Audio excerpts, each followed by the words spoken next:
Hamur işini seviyorsanız bugünkü tarifimize bayılacaksınız. Bugünün tarifi yumuşacık dokusu ve aşırı lezzetli iç harcıyla pastanelerde gördüğümüz sakallı poğaça. İsmi sizi yanıltmasın. Çok da sevimli görünüyorlar aslında. Özellikle de minik minik yaparsanız. Bu poğaça böyle yumuşacık ve nasıl bittiğini anlayamayacağınız bir lezzet. Benim yaptığım ölçüden yaklaşık 14-15 adet poğaça çıkıyor. Her yaptığımda oğlumun beslenmesi için buzluğa atmak istiyorum ama pişmesiyle bitmesi bir oluyor. Hele ılıkken içindeki o peynirli harçla birleşince gerçekten ortaya muazzam bir lezzet çıkıyor. Hiç tereddüt etmeden hemen deneyin. Beğeneceğinizden eminim. Bu poğaçayı biz peynirli maydanozlu bir içle birleştirdik ama kahvaltılık biberli domatesli soslarla veya acuka ile de çok güzel oluyor. İçeriğini siz damak zevkinize göre çeşitlendirebilirsiniz. Hamuru yoğurmaya başlamadan önce kanalımıza abone olmadıysanız ve bir şekilde videomuza denk gelip bizi izliyorsanız aramıza katılmanızdan çok mutlu oluruz. Şimdiden Bir Nefis ailesine hoş geldiniz.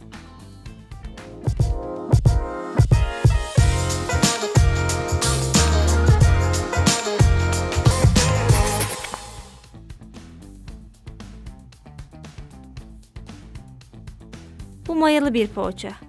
Bu yüzden işe önce mayayı hazırlayarak başlıyoruz. Ben yaş maya kullanıyorum ama onun yerine bir tatlı kaşığı kadar toz maya da kullanabilirsiniz. Mayayı hamurda kullanacağımız ılık sütün bir kısmıyla açıp karıştırıyoruz. Sütün hepsini dökmüyorum. Az miktarda bir kısmıyla mayayı sıvıyla bütünleştirip sonra kalan sütü ekliyorum. Ama siz toz maya kullanacaksanız böyle yapmayabilirsiniz. Sütün mutlaka ılık olmasına dikkat edin ama kaynar da olmayacak. Parmağınızı soktuğunuzda sıcaklığı hissedeceksiniz ama eliniz yanmayacak. Mayayı aktif hale getirmek için de şeker ekliyoruz ve hepsini güzelce karıştırıyoruz. Bu karışım kenarda 5 dakika kadar bekleyecek. O sırada diğer malzemeleri hazırlayabiliriz. Derin bir kaseye unu ekliyoruz. Üzerine de bir büyük yumurta kırıyoruz. Kullanılacak un miktarı yumurtanın büyüklüğüne, unun markasına göre değişebilir. Bu yüzden hepsini birden kullanmayın. İhtiyaç duyarsanız sonradan ekleyebilirsiniz. Sıra geldi sütlü karışımımıza. Onu da ekledikten sonra en son biraz da sirke ekliyoruz. Ve hamuru yoğurmaya başlıyoruz.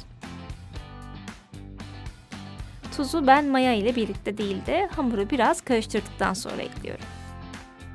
Bu tarifte hem tereyağı hem de zeytinyağı kullanacağız. Zeytinyağını bu ilk yoğurma aşamasında ekliyoruz. Bu şekilde hamur daha rahat toparlanıyor ve ele de daha az yapışıyor. Hamur biraz toparlandı.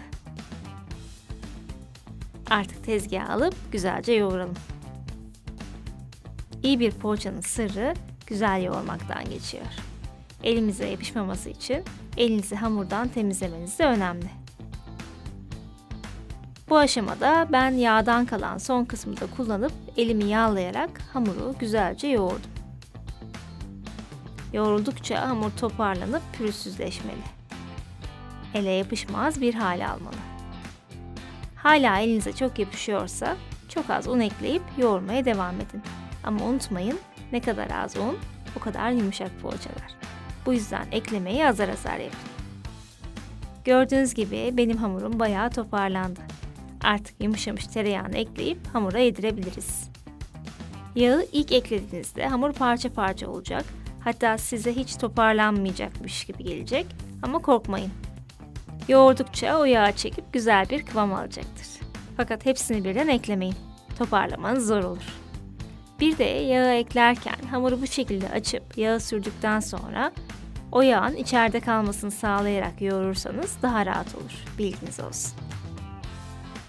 Diğer türlü elleriniz çok yağlanır ve bu da sizi birazcık rahatsız hissettirir. Hamur yağı içine aldıkça yavaş yavaş ekleme yapıp yoğurmaya devam ediyoruz. Yaklaşık 7-8 dakika yoğurduktan sonra hamur bu şekilde pürüzsüzleşiyor. Yumuşacık fakat ele yapışmayan bir hale alıyor. Artık yuvarlak bir şekil verip kabımıza alabiliriz. Üzerini kapatıp mayalanması için bekleteceğiz. Yaklaşık 1 saat gibi bir sürede mayalanacaktır. Tabi bu süre ortam sıcaklığına göre değişir. Hamur 2 katına ulaştı. Artık şekil verebiliriz. Öncesinde kasede hamurun havasını alıyoruz ki poğaçalarda maya kokusu olmasın. Hamuru tezgahımıza alıp porsiyonlaması kolay olsun diye bu şekilde bir silindir haline getiriyoruz. Ben her zamanki gibi hepsi eşit büyüklükte olsun istiyorum. Bu yüzden terazi kullanacağım. Yaklaşık 60'ar gramlık bezeler oluşturuyorum. Bu poğaçalar küçük olunca çok daha sevimli oluyor. Bu yüzden bezelerinizi daha minik de yapabilirsiniz. Ama bu büyüklükte ideal bence. Hepsini porsiyonladıktan sonra hamuru bu şekilde ortada toplayıp yuvarlak haline getiriyor ve ters çeviriyoruz. Elimizin ortasında yuvarlayarak alt kısımlarının iyice birleşmesini sağlıyoruz. Kesinlikle un koymuyoruz. Hamurun altı hafif tezgaha yapışıp bütünleşiyor ve ortaya böyle küçük sevimli topçuklar çıkıyor. Hepsine aynı işlemi uygulayıp yağlı kağıt serdiğimiz fırın tepsisine yerleştiriyoruz. Tekrar bir mayalandırma yapacağız. Bu yüzden kabarma payı için aralarda boşluklar bırakın. Üzerinde yumurta sarısı kullanacağız. Ama yoğunluğunu biraz azaltmak için yaklaşık 1 çay kaşığı kadar su ekleyip karıştırıyor ve bir mutfak fırçası yardımıyla poğaçaların her yerine dikkatlice sürüyoruz. Kenardaki kısımları da sürmeyi unutmayın ki görünen her yeri çok güzel bir şekilde kızarsın.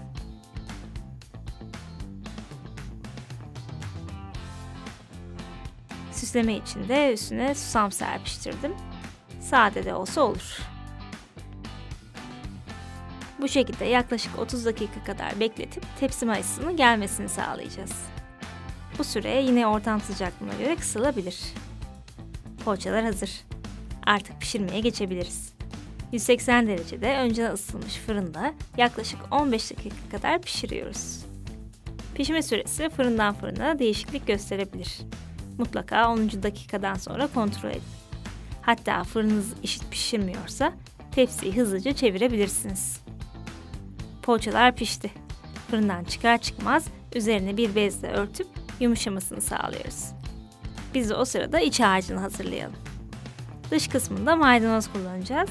Bunun için temizleyip ayıkladığımız maydanozları ince ince kıyıyoruz. Büyük parçalar halinde kalmaları şık olmuyor. Bu yüzden iyice küçültüyorum. Maydanozlarımız hazır. Geniş bir tabağa alabiliriz. Bu harca çok az da kaşar rendeleyeceğiz. Hem görüntüsü güzel oluyor hem de lezzet katıyor. Fakat rendenin ince tarafını kullanın. Bu ikisini güzelce harmanlayıp bir kenara alabiliriz. Şimdi içine süreceğimiz peynirli harcı hazırlayalım. Ben birkaç farklı peyniri bir arada kullandım. Ama siz sevdiğiniz, sürülebilir kıvamda herhangi bir peynir türünü de kullanabilirsiniz. Burada yaklaşık 80 gram kadar süzme peynir var. Bunu güzelce eziyoruz. Üzerine diğer peynirli harcımızı ekliyoruz. Krem peynir ve labne karışımı. Oranları siz damak zevkinize göre ayarlayabilirsiniz. Ben yaklaşık yarı yarıya kullandım ve labne peynirinin suyunu süzdüm.